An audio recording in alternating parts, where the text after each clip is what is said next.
বলছে ঈশ্বরও পরম কৃষ্ণ। জয় রাধে।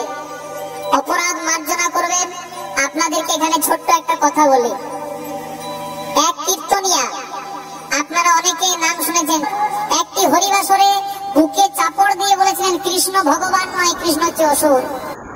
রথী মহারথী আসলেন, চলেও গেলেন, কারোর আমরা কোনো পাত্তাই দেখলাম না আমাদের চ্যানেলে এসে শ্রদ্ধেয় কীর্তন গায়ক দীনকৃষ্ণ ঠাকুরের সঙ্গে বসে লাইভ ডিবেট করবেন এবং তাকে শাস্ত্রীয় যুক্তির মাধ্যমে পরাস্ত করবেন এবং দীনকৃষ্ণ ঠাকুর কীর্তন ছেড়ে দেবেন।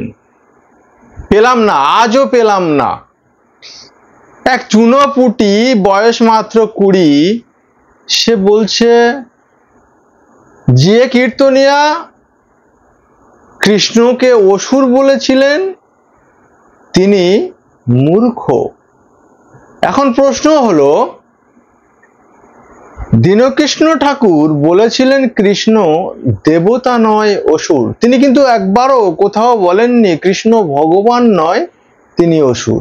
সুতরাং বংশ পরম্পরায় মিথ্যা কথা বলার একটা সহজ পন্থা কীর্তনের মাধ্যমে তারা চিরাচরিতভাবে চালু করে রেখেছেন, সেটা আবারও প্রমাণিত। এরা কি জানে? এরা দীনকৃষ্ণ ঠাকুরকে মূর্খ বলতে গিয়ে বলছেন যে দীনকৃষ্ণ ঠাকুর তিনি জানেন না এই শ্লোকের বিষয়ে। কোন শ্লোক? ঈশ্বর পরম কৃষ্ণ সচ্চিদানন্দ বিগ্রহ অনাদিরাদি গোবিন্দম সর্বকারণের কারণম। এবার আপনারা ভেবে দেখুন, এই শ্লোকটি তুলে দীনকৃষ্ণ ঠাকুরকে মূর্খ বলার চেষ্টা করছে। কেন না? ঈশ্বরকে পরম কৃষ্ণ বলা হয়েছে। তো আমার কাছে প্রশ্ন হলো, এই যে পণ্ডিত, পণ্ডিত তো নয়, দুনিয়ার সবচেয়ে নিকৃষ্ট প্রাণীদের মধ্যে মনে হয় একজন। কারণ যদি কৃষ্ণ ঈশ্বর হয়ে থাকেন তাহলে আমরা ঈশ্বরকে কেউ কখনো দেখিনি। তাহলে ঈশ্বর অর্থাৎ কৃষ্ণকে আমরা যে পূজা করছি তার মূর্তি কোথায় পেলাম? এই উত্তর আছে কি এই মূর্খের কাছে? নেই। নিজে মূর্খ, আবার একজন পণ্ডিত ব্যক্তিকে মূর্খ বলার চেষ্টা করছেন মাত্র। যাই হোক, বাবুর বয়স 20। বাবু যদি আপনার পিতা থাকেন কিংবা পিতামহ থাকেন কিংবা মাতামহ থাকেন যারা এই কীর্তনের সঙ্গে যুক্ত, আপনি তাদেরকে নিয়ে আগামী শ্রাবণ মাসের যে লাইভে দীনকৃষ্ণ ঠাকুর আদি সনাতনী চ্যানেলে থাকছেন, চলে আসবেন। দেখা যাবে কতটা শাস্ত্র বিষয়ে পাণ্ডিত্য অর্জন করেছেন। তাহলে বুঝতে পারবো যে আপনার শাস্ত্রীয় ক্ষমতা দখল অনেক অনেক।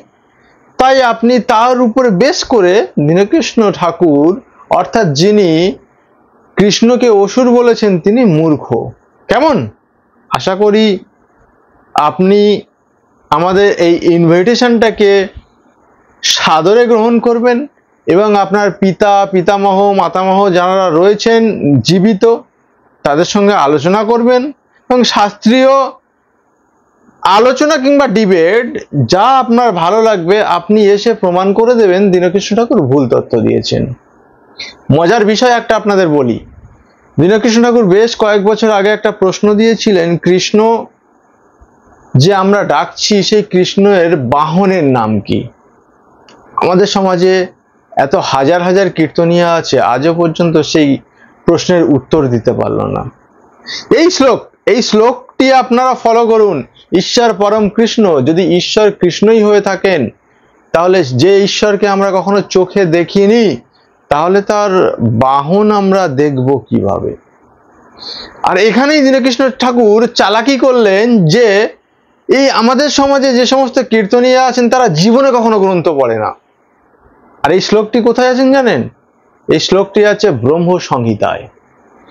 তাহলে আমাদের সমাজের কীর্তনিয়ারা তারা যে একদম ডাহা মূর্খ, জীবনে কখনো শাস্ত্র পড়েনি, অথচ কীর্তন আসরে দাঁড়িয়ে নিজেদেরকে কীর্তন সম্রাট, তত্ত্ব সম্রাট, সুরসাগর, মানে যা যা আছে কোনো কিছু বাদ দিচ্ছেন না।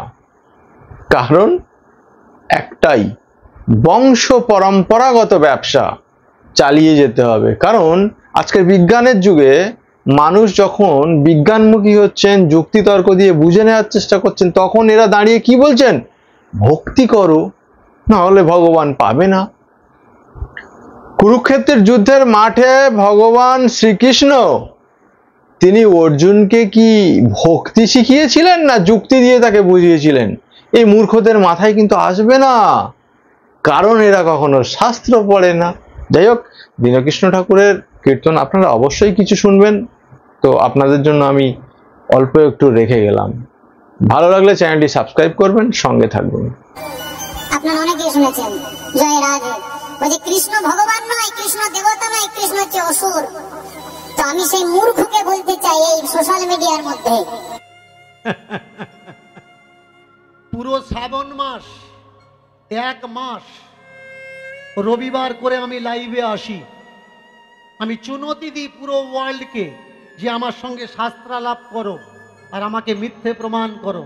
আমি সংকল্প নিয়েছি হিন্দু সনাতন ধর্মের নোংরা গল্পগুলোকে মুছে ফেলে শুদ্ধ পবিত্র সনাতন ধর্ম বিশ্বের মাঝখানে আমি প্রতিষ্ঠা করব।